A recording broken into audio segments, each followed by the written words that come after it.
ময়মনসিংহের ফুলবাড়ী উপজেলার ৪ নং বালিয়ান ইউনিয়ন জামাত ইসলামের কর্মী সমাবেশ অনুষ্ঠিত হয়েছে। রবিবার বিকেলে ইউনিয়নের টেলিগ্রাম উচ্চ বিদ্যালয় কক্ষে সমাবেশের সভাপতিত্ব করেন ইউনিয়ন জামায়াতে ইসলামীর সভাপতি মোহাম্মদ আব্দুল আওয়াল। এতে প্রধান অতিথি হিসেবে বক্তব্য রাখেন ময়মনসিংহ জেলা জামায়াত ইসলামীর নায়েবে আমির, বিশিষ্ট সমাজকর্মী ও শিক্ষাবিদ অধ্যক্ষ কামরুল হাসান মিলন। বিশেষ অতিথি হিসেবে বক্তব্য রাখেন উপজেলা জামায়াত ইসলামীর আমির ফজলুল হক শামীম, নায়েবে আমির গোলাম মোস্তফা, সেক্রেটারি ডক্টর আব্দুর রাজ্জাক ও ময়মনসিংহ মহানগর জামায়াত ইসলামীর নেতা মীর জাহিদুর রহমান। প্রধান অতিথির বক্তব্যে জেলা জামায়াত ইসলামের নায়েবে আমির অধ্যক্ষ কামরুল হাসান মিলন বিগত আওয়ামী লীগ নেতৃত্বাধীন মহাজোট সরকারের বিভিন্ন কর্মকাণ্ডের সমালোচনা করেন। বলেন, অবৈধ সরকারের নেতারা দেশ থেকে বিদেশে টাকা পাচার করেছে। দেশের সংকট মোকাবেলায় পাচারকৃত টাকা ফেরত আনা হবে। এ সময় তিনি আগামী দিনের বাংলাদেশকে শান্তি ও সোনার বাংলা হিসেবে গঠন করতে মহান আল্লাহর বিধান প্রতিষ্ঠার বিকল্প নেই বলেও উল্লেখ করেন। এই 16 বছর আমরা কথা বলতে পারি নাই। ইসলামী ব্যাংক ডাকাতি করে নিয়ে যাওয়া হলো, পদ্মা সেতু থেকে টাকা চুরি করা হলো।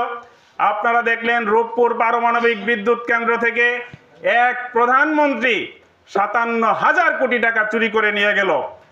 আসার কথা সেই 57,000 কোটি টাকা ইউরোপীয় ইউনিয়ন গত কয়েকদিন আগে প্রধান উপদেষ্টার সাথে বৈঠক করেছে। এই 57,000 কোটি টাকা আপনাদেরকে ফেরত দিবে ইনশাআল্লাহ। প্রিয় ভাইরা আমার, তাহলে দেখা যাচ্ছে এই 15-16 বছর আবারও আমরা জুলুমের শিকার হইলাম।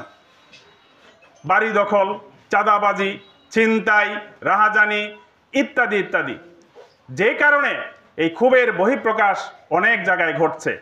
আমরা স্পষ্টভাবে বলতে চাই, আমরা ফুলবাড়িয়ার এই উপজেলা আমির সাহেব এখানে বসে আছেন।